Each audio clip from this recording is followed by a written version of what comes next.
But this has been happening forever, where someone tells you a great story because you just had a great conversation with them, and then at the dinner table, you're telling your wife about it. And then maybe she tells her coworker the next day. Well, we just try to capture that and just condense it down into some digestible content for people that really can connect with you, because that's what people have been doing their entire lives.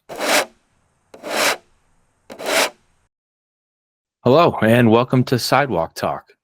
We are continuing season 3, and the theme behind season 3 is stories about stories, where Shovel the Sidewalk, we specialize in telling small businesses stories, the people who work there, their stories. But for this angle, we are going to tell our side of that story, of how we approach the story, when we listen to the story, record it, edit it, and put it back out there. Recently, we've been doing a lot of work with a company called NAMI of Buffalo in Western New York. It's a national organization. There's the Buffalo chapter, and it deals a lot with mental illness and raising awareness and trying to provide help for those who are suffering. And one candidate that we interviewed, his name was Angelo Amato, and he was awesome. He was very open with us, very direct with us, and very vulnerable with us about a pretty heavy topic.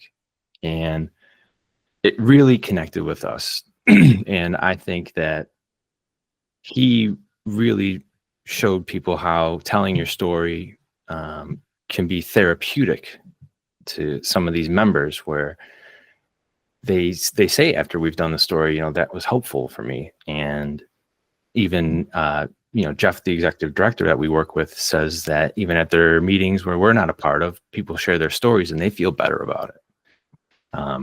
And we really liked Angelo's because he, like I was saying, he was very, very informative and very just open about his entire situation. And it was about a few months ago. And we liked this one so much that whenever we have a meeting with a potential client or someone and want to show them our work, we use Angelo's example because that's how powerful it was. Jamie and I were behind the camera, and we did the editing, and it was pretty awesome. So Jamie, can you tell me a little bit about kind of how we do these stories for NAMI, and how we kind of set Angelo up? Because we've noticed that these are pretty intense stories, and people are naturally kind of hesitant to share this and be that open with us. So kind of walk me through how, for people that are listening, how we were able to kind of get Angelo to open up to us and share these pretty heavy details about his life. Yeah, I would say, like, going into these type of situations, you have to be so readily emotionally available, right? Like, just there's a lot, and it could be taxing on the body, right? And the mind, because you're just so in the moment with them, and you feel the pain that they're going through, and you're also trying to formulate the story in the mind, right? Of like how this is going to be, presented to the public, because it's a sensitive topic. I mean, mental health is, there's still a lot of ways to go in society with acceptance, but people are becoming more and more open to sharing their story. With I think back in the day that most people wouldn't have, they wouldn't have opened up. They would just suffer in silence. But what NAMI is doing is providing these resources for the family members who are going through just really tough times with the family member suffering through mental illness. So when we go into these situations, we're emotionally available. We're there to listen and converse, and not treat it like an interview, just like any story. When we work with our clients, it's all about having a conversation. But what's unique about this is just something about the energy that you have to have for this. Like, we're following the story. We're also empathetic, but also at the same time putting the story together in our mind. And for Angelo, such a great guy. I mean, as we were learning more about him and his work as a correctional officer, and his, like, I don't remember if it was like his passion for teaching, but I remember he was doing classes and stuff like that.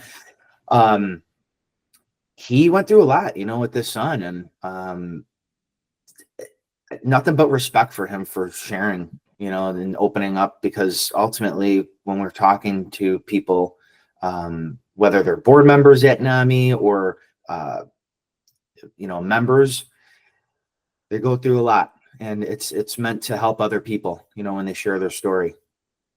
Yeah, he has a teaching background. So when he was sharing this with us, ironically, he taught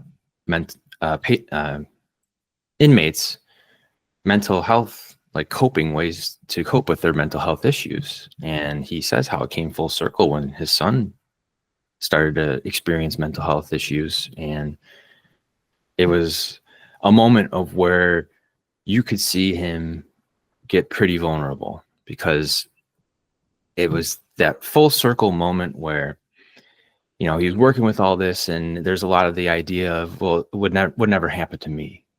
I'm helping these people out. But once he said that, he discovered this, and he had a really powerful story where it was at Thanksgiving dinner where his son kind of broke down to him.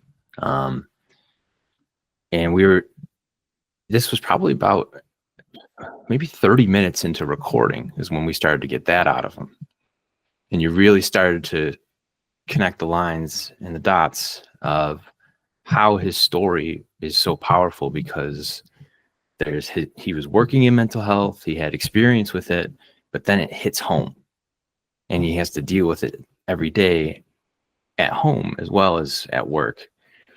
And it was very taxing to get that out of him. And I don't know about you, Jane, but I had tears in my eyes at one point, because you could feel the disbelief almost to start, where he couldn't believe it was happening to him. And I think we got some really good information out of him, because, we kind of were just listening to him, and we were being that open ear for him to just talk to us. And it just kind of kept coming out more and more. We were asking really good questions, not trying to step on any toes or make him say anything in particular. And that allowed him to just kind of keep opening up to us and tell us more and more and more. And that's why I think we really resonate with his story, because we watched him in front of our eyes kind of lower the barriers and just be very open with us and tell the world kind of his story.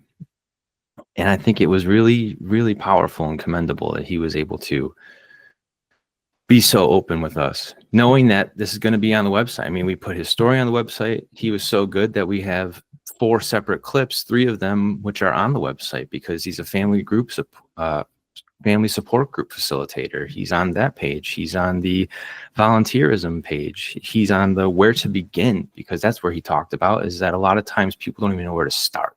It's all just so overwhelming. And I really commend us, because we are able to get that out of someone, because we're not grilling them with questions. We're just talking to them, and they open up to us because they see, there's 2 guys behind the camera, but we're asking questions because we're genuinely curious and we're empathetic and we care. It's not like we're trying to create these hotshot videos. We're trying to make sure that people understand that this can happen to anyone, and they're very powerful, to the point where I feel like, Steve, what kind of drew you to the video? Because I know you like to bring this up for an example for some of our clients if they want to check out our work and see what we're up to. Well, I'm a little skewed because I did meet Angelo, and he's a tough guy. Yeah. Yep. Yeah. So that also is deep voice. So and those are a couple of things. So like you mentioned, it took a half hour for him to open up. And but so yeah, the tough guy, when he's he's a human and he's being vulnerable, that makes it even more powerful, more emotional, more credible, because it was real.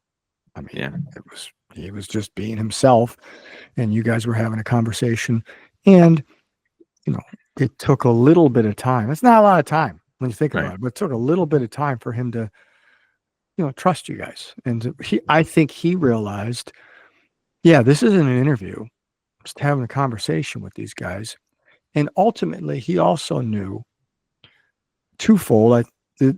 maybe he didn't know this, but this is good for him to Mhm. talk about. But really, the reason he was having the conversation was because it might help one other person, or it might help a million other people. But whatever, he wanted to help somebody because he has empathy for what they're going through, whether it's a family member, whatever, someone in his situation with a son, or another person going through a crisis. This is a guy. That's a tough guy. Maybe 10 years ago, 20 years ago, you know, tough guys weren't supposed to be that vulnerable. But for him to Yeah. open up just gives it that much more credibility. But to the science of what you guys are doing, the art form of what you were doing. All right. So let's talk about that. And NAMI is fantastic. Was it National Alliance Medical Illness? Well, no, National Alliance of Mental Illness. Yes, Is that what it National stands Alliance for? on Mental Illness. Mental illness. A Mhm. great organization, right?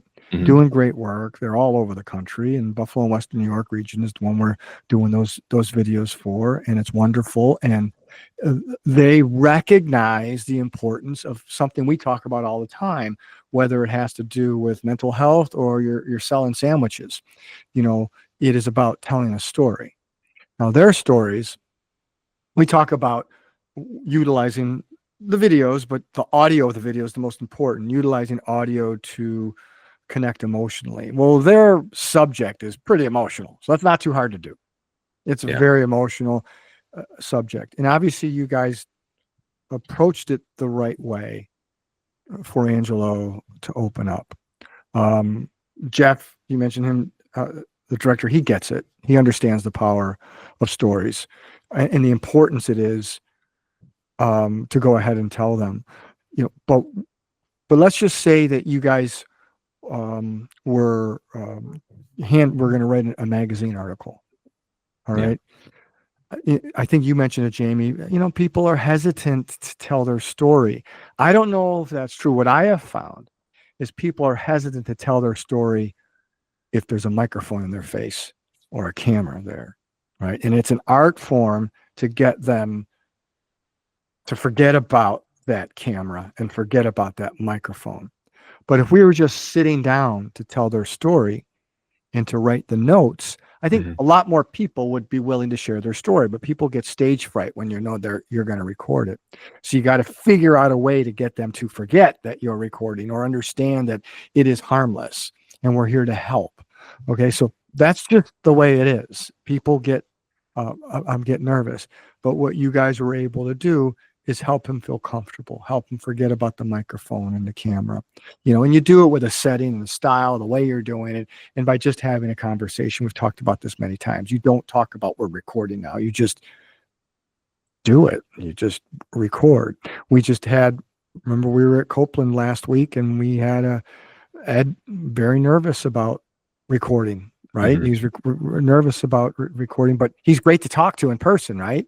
Yeah. Then he's got his recording voice. And our job is to eliminate that, to be as authentic as you are with our conversation as when we're recording. And that is not always easy, but it's an art form. And the biggest compliment Ed ever paid us was last week after a recording. And he goes, I forgot you guys were here. Because we were telling him this was great. I mean, that was great. At the end, he's like, yeah, I forgot you were here. We were just having a conversation. I mean, that was powerful. That was appreciated him telling us. He didn't mean it as a compliment. He was just telling us, but that's Yeah. a great compliment. So storytelling, which is why we're telling this particular story of how we told a story, it was a home run for Angelo because of Angelo. Okay. 2, because of the content and the importance of that content. All right. And 3, but it's because of you guys and the way you set it up. Number 1, yes, this was your job to do this, but you gave a shit. This really meant a lot to you, and again, whether they're selling the hamburgers or we're talking about mental illness, you're in it. You get into the conversation, and that is a skill set. That is something that you have learned, and you understand the end game.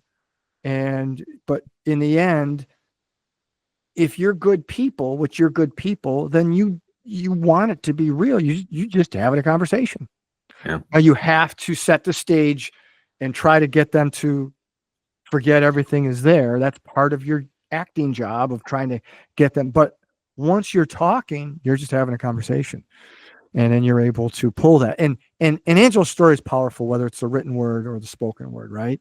But there's no way that's as powerful in the written word as it was seeing this tough guy tell you his story in his way, in his words. Was there any prep for this? No, right? You guys didn't. There's no prep. It's not allowed. We don't allow it. We just knew his name. Your own story. There's nothing to prep for. Right. We're just going to have a conversation, and that's when it gets real. And that's when you know, you hate to say it, I mean, his voice is cracked. I mean, he was in a little bit of pain, but he suffered that pain to try to help others. You know, it's not fun bringing that stuff, bringing that to the forefront, but it hit him because you guys were just having a conversation with him. I mean, it's a job well done by you guys, right? And you should pat yourself on the back for that. But at the same time, you know, man, Angelo's the man for him to be willing to share his story. But it doesn't have to be that super emotional story. We're not talking about when we need to connect emotion. It doesn't mean we need to make people cry. Right. It's, we need to connect. It could be emotional happiness. Happiness is emotion. It's trust is, I feel really good about that person after listening to it's because you're getting the person you're talking to just be themselves and to tell that story in their own way. And that's what will connect them. You know, and that's definitely what happened with Angelo. I don't care who you are. If you're not human, I mean, you have to connect to that. If you don't connect to Angelo's story, that's a tough one. That's a tough nut to crack. Because a lot of times we say when you be yourself, if you're yourself, you'll connect with the people that you're supposed to connect to. Other people, they might not like you. That's okay. They might like what you're talking about, like don't feel it, and that's good. In this situation, it's if you're not human if you don't, connect. But your job, while it was difficult, is a lot easier than if you had to write an article about it. That's my point. We leverage that power of audio and video, and it spews authenticity, spews normal conversation. You just got to let it go. You just got to have a conversation. Yeah. And, like you were saying, to connect emotionally, well, there are sad parts to the story, but, he does bring up that his son's doing a lot better. And, you kind of go on the journey with him when he's telling that story. And, you're writing down these notes, but then, you see him smile because his son's doing better. And then you smile. You're on the ride with this guy when he starts going because he's just being himself. And like you were saying, if you're not connecting with that, then you're probably just not listening to him, or you're just daydreaming, because it was the low and then the highs of them climbing out of this pit that they were in, that they were like scared of. And, they're doing everything that they can, including him volunteering, because he knows how hard that is. And you could feel it. You could feel him kind of go through these emotions of like reliving that horrible moment, but then letting us know that, it's getting better. We're tackling this together. He and I and my family, we're getting through this. And it kind of gets you're like, adrenaline starts going. You're like, yes, good. Thank you for telling me that. Like you get excited for them because you know that there's some positives coming out of this. And I just, that comment where you're saying we want to be emotional, but we don't want to make everyone cry. I mean, yeah, crying is a very powerful emotion. You have people that say, oh, I never cry. But sometimes it's good to cry. I think of Jim Valvano. If you can cry, laugh, and think in a day, that's a hell of a day.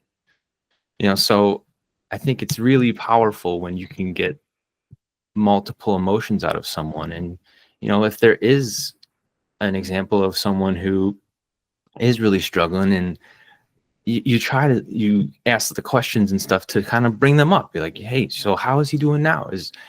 Tell us something positive about what kind of his situation, what's he up to? And they start to like climb the ladder of oh yeah, he's actually working right now. He's on his correct medication that's really helping him out right now.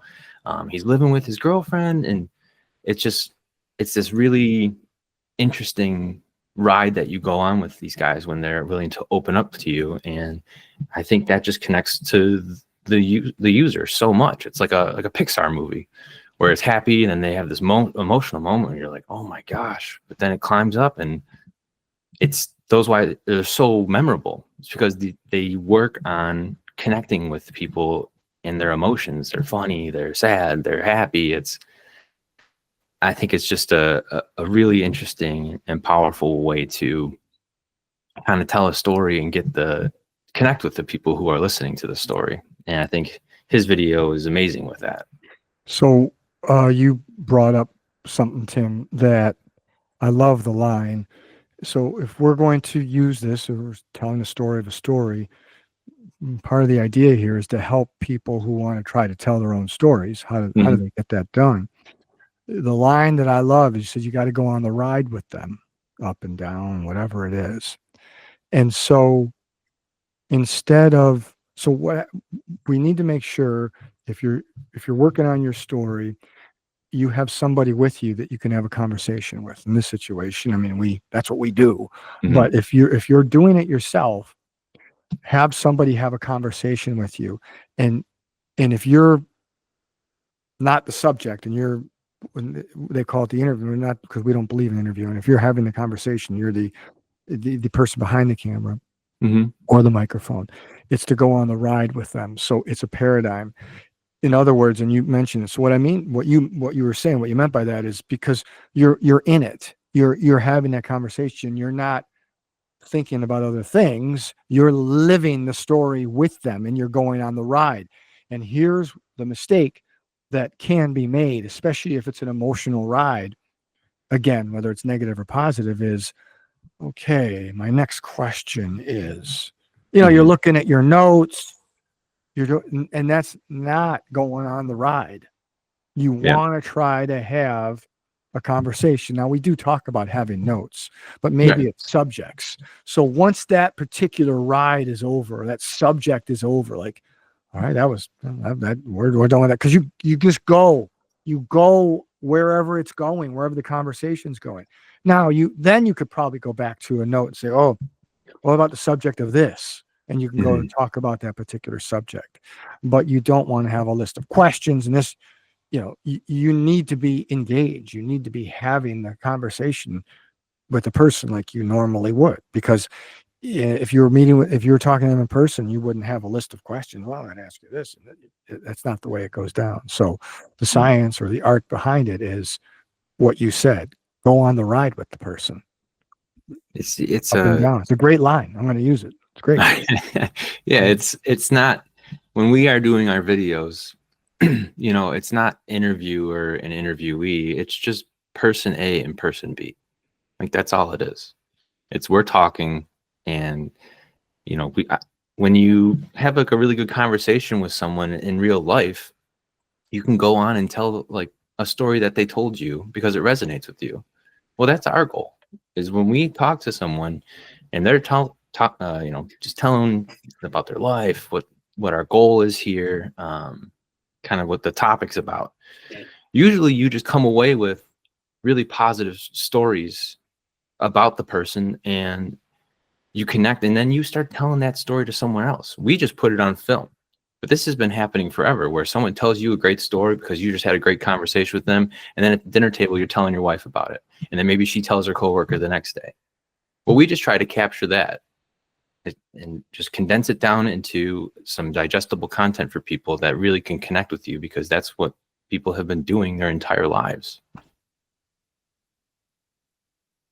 I mean, I connected with this story because I felt like I was almost hearing kind of like my story, because it was like 2017 and I got home from work and I'm eating dinner with my parents. And after like months of me just not knowing what was like going on, I just broke down in front of them and I go, I don't know what's wrong. I don't know what's going on. And my family has a long history of mental health issues and depression. We went through some pretty tough times growing up. with losing my brother, our first dog, and my grandma who lives across the street within like a 2.5 year span. And I was the kid I was Timmy, and I lived in Timmy land. Like my mom's friends always said, I was just a happy-go-lucky guy, and I kind of just buried everything. You know, I had sports, I had school, I had friends to like just kind of not really deal with anything until I graduated from college and people started getting married and they started moving out and things in my life were changing, but I wasn't. And I didn't understand quite what was going on. So then I just broke down in front of them, and they almost knew exactly what was going on because they were waiting for this, because it was like denial. I would just kind of push everything off and just kind of full steam ahead until I hit a wall and I just couldn't figure anything out anymore. Things that I loved weren't even fun. And to hear Angelo have that moment with his son at the dinner table, I mean, you just connect immediately because it's something in your life. And like they always say, it is, you could probably talk to anyone nowadays, and someone in their family or their friends is going to have some mental health issue that they're dealing with. And that's why I almost find these videos therapeutic for me, because it's a reminder that it can happen to anyone. And it's something I'm really passionate about to tell these stories. And that's why I love doing the editing for these, because I experienced firsthand how these can help you. And our end goal in making these videos and telling stories is just to connect with people and let everyone know that, you know, things can happen, but they happen to other people, and then those people are there to help you out, whether it's doing something physically with you or even just giving you the idea that, okay, this can happen to someone else as well, and I'm not just in this hole by myself. So I really always look forward to NAMI meetings and NAMI shoots, because you get really powerful stories, and I know firsthand that they can connect with people.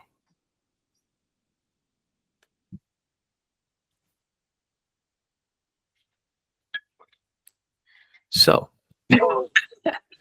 James, let me hear from you. When we do these videos,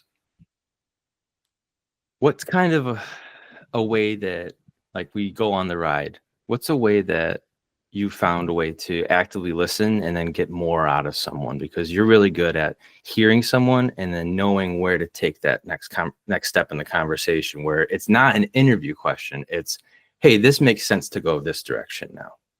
Kind of how do you balance that out? Because sometimes I'm just like staring at them like lost and connected, and you kind of snap me out of it and you keep going.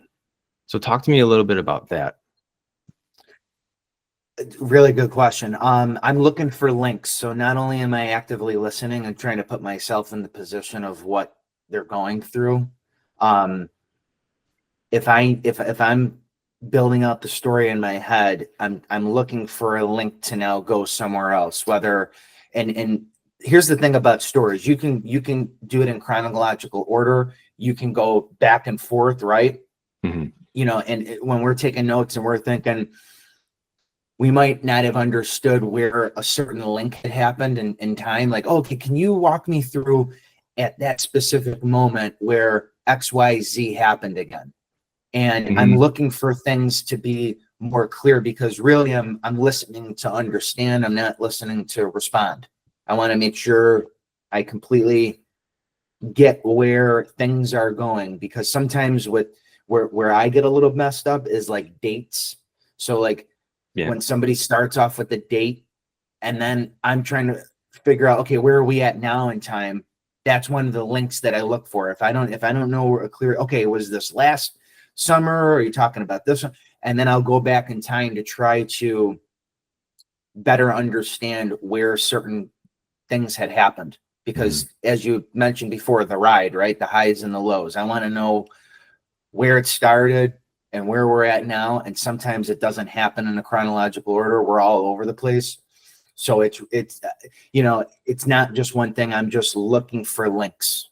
That's like the main thing. You know, I want to be able to link things together, just so that when I ask a question out of curiosity, it is not completely out of the blue or not I don't want to say on topic, but I want to make sure that I keep them, I keep losing what I'm trying to say. I just want them to clearly explain from their point of view. Mhm. And if I have to ask them the same question again, then so be it. Yeah. You know what I mean? I'll just Yep. ask it in a different way.